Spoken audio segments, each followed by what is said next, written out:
بسم اللہ الرحمن الرحیم۔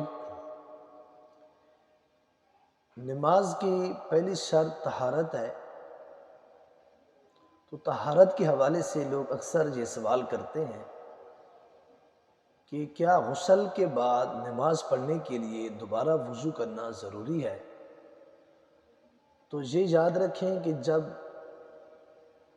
غسل کے بعد دوبارہ نماز کے لیے وضو کرنا کی ضرورت نہیں۔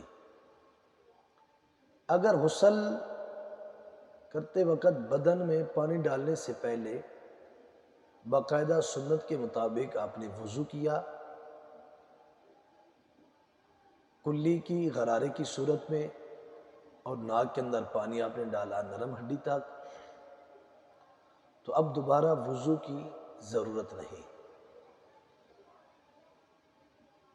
غسل جنابت کے اندر کلی کرنا غرارے کی صورت میں اور ناک کے اندر پانی ڈالنا یہ فرض ہے۔ غسل طہارت اور غسل مسنون کے اندر پانی کلی کرنا اور ناک میں پانی ڈالنا یہ سنت ہے۔ تو یہ یاد رکھیں کہ نماز کی پہلی شرط یہ طہارت ہے، تو یہ ابتدائی مسائل ہے جو ہر ایک مسلمان کو انہیں سیکھنا چاہیے، اور ہم سب کو کوشش کرنی ہے کہ ابتدائی مسائل جتنے بھی ہیں ان سب کو سیکھیں اور اس کے مطابق اپنی زندگی گزاریں۔ اللہ ہم سب کو عمل کی توفیق عطا فرمائے۔